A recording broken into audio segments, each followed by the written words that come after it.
What is unfolding right now is not an isolated event, but part of a rapidly expanding conflict, as Yemen's Houthi rebels have openly claimed responsibility for launching these missiles,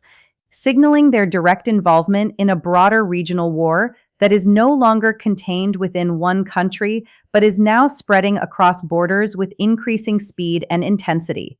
The group is not only firing missiles, but also deploying drones and advanced ballistic weapons that are crossing sovereign airspace and directly targeting Israel, forcing Israeli defense systems to respond to threats originating from Yemen for the first time, while at the same time these attacks are creating serious risks for some of the most critical shipping lanes in the world, placing the United States Navy right in the middle of an extremely volatile and unpredictable crossfire. The situation is evolving at a rapid pace, with developments happening in real time as missiles are not just flying over open waters, but also striking land targets, including a confirmed attack on a Saudi airbase where 10 United States troops have been wounded, making it clear that this is no longer a distant threat, but a direct hit on American personnel, with real casualties and real consequences that cannot be ignored. At the same time, the Houthis are openly expressing confidence in their actions and are even promising more attacks in the coming days, which highlights the coordinated and deliberate nature of these strikes and confirms that this is not random violence, but an active and ongoing military engagement that is unfolding right now, with the level of hostility becoming impossible to deny.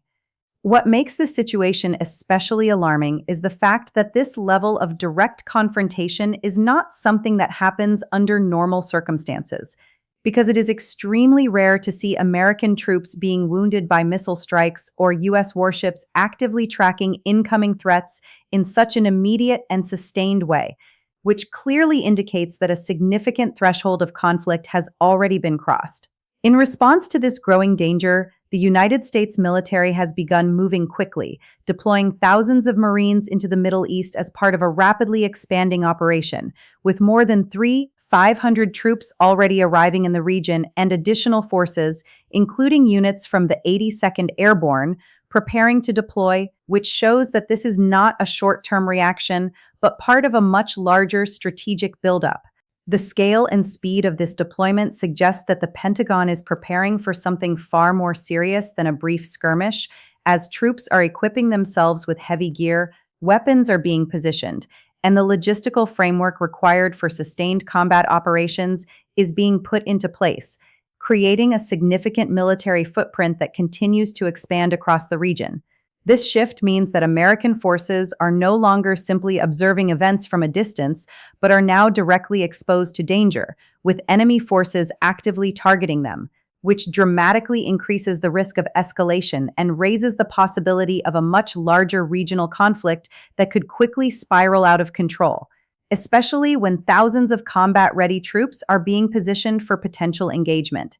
The reality is that militaries do not mobilize forces on this scale without expecting serious confrontation, and the size of this buildup clearly indicates that the stakes are extremely high, marking the point where the situation shifts from tension into something far more dangerous and unpredictable. To fully understand what is happening, it is important to recognize that this is not the first incident of its kind, but rather part of a broader and increasingly dangerous pattern, where each new attack appears to build on the last in both frequency and intensity. These strikes are not random or accidental, but instead show clear signs of planning and escalation, with weapons becoming more advanced and targets becoming more strategically significant over time,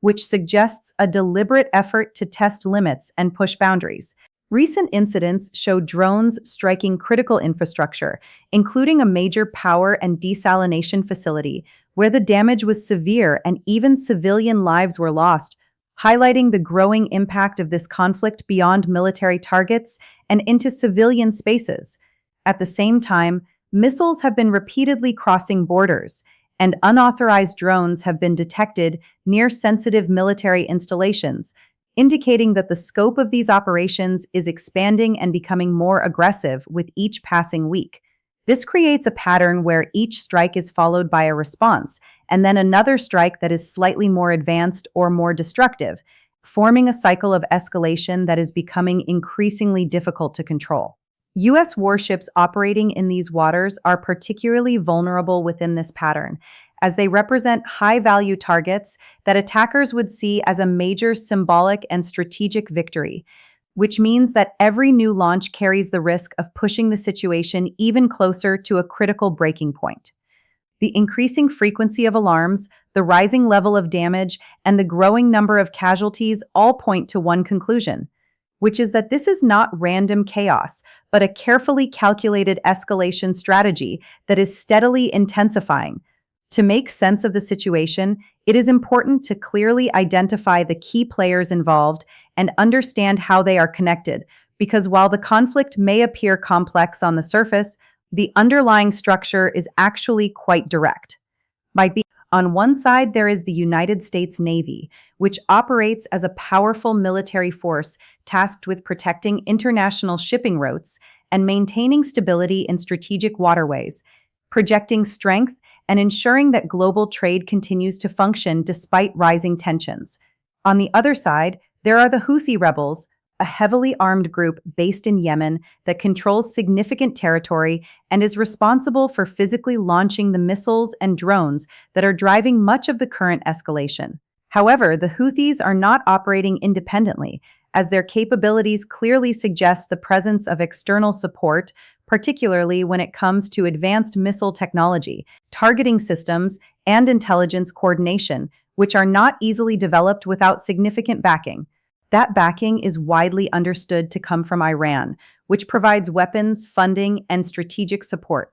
effectively enabling the Houthis to carry out operations that would otherwise be beyond their reach, creating a situation where the visible actions are carried out by one group while the underlying influence comes from another. This arrangement allows Iran to maintain a level of distance from direct confrontation while still influencing events on the ground, giving it a form of plausible deniability, even as its involvement is closely monitored by U.S. intelligence, which tracks supply routes and identifies patterns of coordination. When viewed in this way, the structure becomes much clearer, with a global power attempting to maintain control, a regional group executing attacks, and a larger state providing support behind the scenes, forming a chain of influence that is central to understanding how and why this conflict is unfolding. As tensions continue to rise, the situation is approaching a critical turning point where the next decisions made by either side could dramatically change the course of events. Because ongoing attacks cannot continue indefinitely without triggering a significant response. The United States cannot allow its forces to remain under constant threat without taking action, and any response it chooses is likely to be substantial,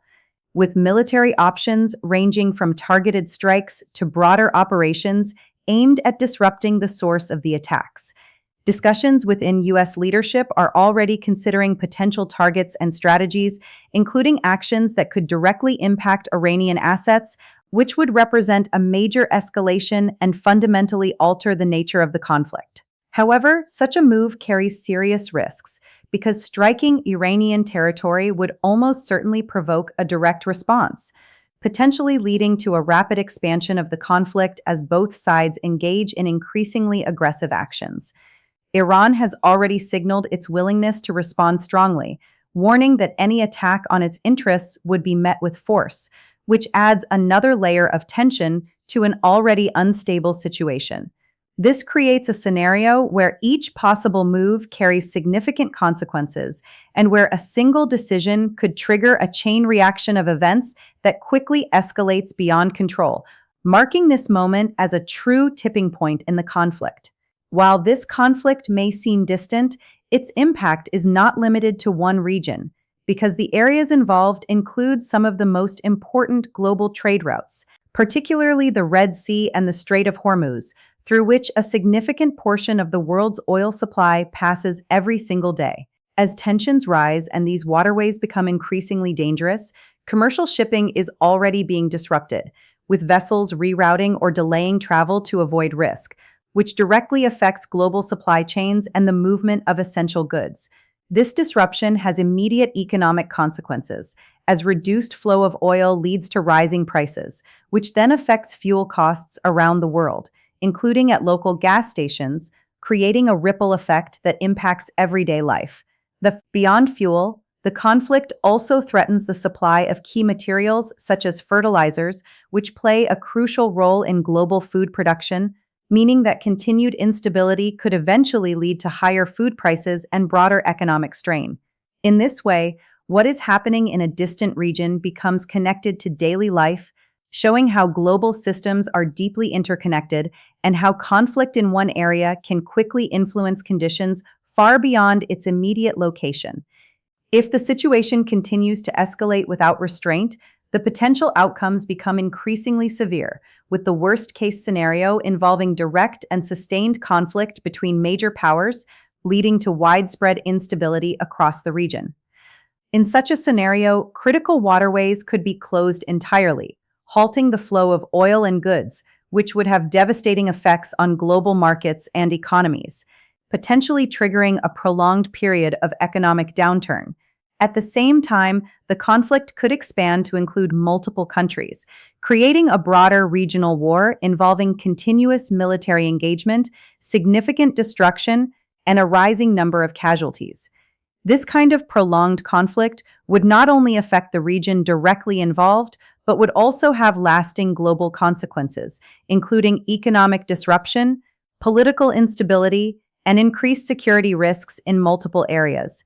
While this scenario represents the extreme end of the spectrum, it is one that military planners must consider, particularly as each new escalation brings the situation closer to a point where controlling it becomes increasingly difficult. At this moment, the situation remains highly tense, with military forces on all sides operating at elevated levels of readiness as they monitor developments closely and prepare for potential further escalation. Efforts are being made to manage the situation through diplomatic channels, with discussions and proposals aimed at reducing tensions and preventing further conflict, although these efforts face significant challenges given the current level of hostility. Temporary pauses or delays in military action may provide short windows for negotiation, but these windows are often fragile and can close quickly if new incidents occur, which means that the situation remains unpredictable and subject to rapid change. Both sides continue to observe each other's movements carefully, with every action being analyzed and interpreted, creating an environment where even minor developments can have significant implications. This constant state of alert reflects the seriousness of the situation and the awareness that the next move could shape what happens next. At this point, there is no clear resolution in sight. As military activity continues, political positions remain firm, and diplomatic efforts face ongoing challenges, leaving the situation uncertain and unresolved. The buildup of forces, the continuation of attacks, and the lack of a clear path forward all contribute to a sense of unpredictability, where the next development could significantly alter the direction of events. What remains constant is the level of attention being given to the situation, as governments, military leaders, and observers around the world continue to watch closely, aware that the stakes are high and the potential consequences are significant. In the end, the situation remains open, with many possible outcomes still on the table, and with each passing moment bringing new developments that could shape the future in ways that are difficult to predict. The question now is not whether this situation matters, but how far it will go, and what happens next could define everything that follows.